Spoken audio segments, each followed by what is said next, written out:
Bonjour, bonsoir, bienvenue sur Alicom TV. On va parler du service de la promotion économique de Genève avec son directeur Daniel Lefler. Bonjour. Bonjour. Bienvenue. Alors, quelle est la mission de la promotion économique du canton de Genève?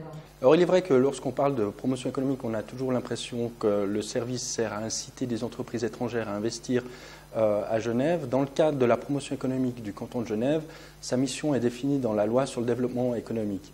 Cette mission se subdivise en trois parties principales. La première, c'est de favoriser la création d'entreprises dans le canton. La deuxième, c'est de favoriser le développement des entreprises locales dans le canton. Et la troisième, c'est d'inciter les entreprises étrangères à investir à Genève. Que peut faire la promotion économique pour le tissu économique local? Dans le cadre du soutien au tissu économique local, nous avons mis un dispositif de soutien aux entreprises basé sur trois piliers. Le premier pilier est un pilier d'information qui va donner des informations principalement d'ordre administratif ou sur le développement du projet ou créateur d'entreprise. On aura des informations ainsi sur le choix du statut juridique, sur les assurances sociales, sur la fiscalité, sur les activités ou professions réglementées. Nous allons également donner des informations sur le financement, puisque le financement est un point essentiel pour les créateurs d'entreprises, sur comment obtenir du financement, vers qui se tourner pour obtenir du financement.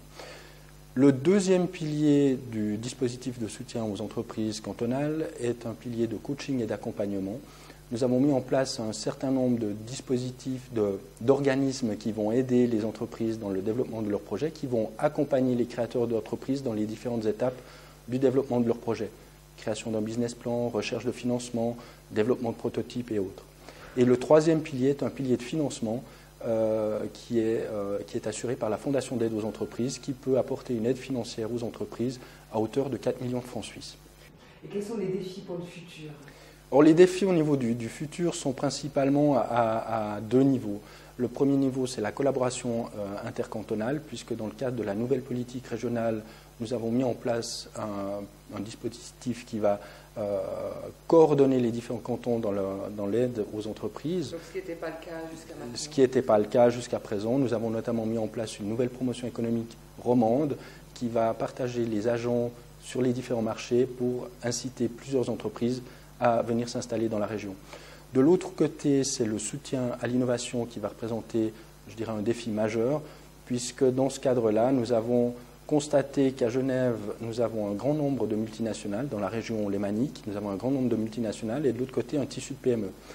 Les multinationales sont sous pression de croissance et sont à la recherche d'innovations qui leur permettent d'accroître leur part de marché. De l'autre côté, nous avons des PME qui sont innovantes, qui n'ont par contre pas de connaissances de marché et pas de tissu, pas de réseau international pour développer leurs affaires. L'idée est de mettre ensemble le tissu économique local et les multinationales afin de développer plusieurs opportunités d'affaires qui seront bénéfiques pour tout le monde. Et quelles sont les perspectives pour Genève alors? Au niveau des perspectives de Genève, il faut tout d'abord constater qu'au niveau des conditions cadres, les conditions cadres de Genève et de la Suisse en général sont des conditions cadres fort attractives. Je pense notamment à la fiscalité qui est relativement basse par rapport aux pays qui nous entourent, une loi sur le travail flexible et des charges sociales relativement faibles en comparaison toujours aux autres pays européens. De ce fait-là, Genève reste attractive pour développer son marché européen. De l'autre côté, nous bénéficions également d'infrastructures de choix, puisque nous avons un aéroport, nous sommes connectés au niveau des voies ferroviaires aux plus grandes villes européennes, et ceci de manière très rapide, et nous avons un réseau autoroutier performant. De ce fait-là, pour les entreprises qui veulent développer leur marché européen, Genève représente une situation de choix, puisque vous êtes à proximité des principaux marchés européens. De plus, avec la présence des organisations internationales, vous avez un réseau au niveau international qui vous permet également de développer vos affaires. Et de ce fait-là, pour nous, le défi principal est de maintenir une attractivité de Genève en favorisant, en maintenant ces conditions cadres et en développant les infrastructures. Les places, les logements, est-ce qu'on trouve facilement encore? Alors, il est vrai qu'au niveau du logement, c'est un point sensible et il y a plusieurs projets d'infrastructure, enfin plusieurs projets qui sont en cours. Je pense notamment au Praia Cassia Vernel, les communes d'Ambilly, à Mérin également le projet des Vergères. Donc ces projets devraient pallier par échelonnement, dans un certain temps au niveau du logement, devraient assouplir la situation.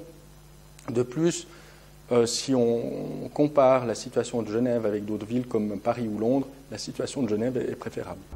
Et par contre, si on compare Genève avec d'autres villes, d'autres cantons, quelles sont les différences notables? Je dirais les différences notables au niveau Genève, vous avez une population étrangère assez importante. Donc plus de 40% de la population est étrangère. Donc vous arrivez dans un environnement international qui est favorable aux entreprises. Ensuite, nous avons également la présence d'écoles internationales qui sont un élément clé pour le développement des entreprises multinationales.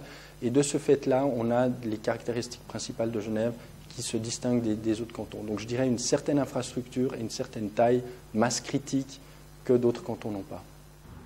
Daniel Leflers, je vous remercie beaucoup pour toutes ces précisions. Merci.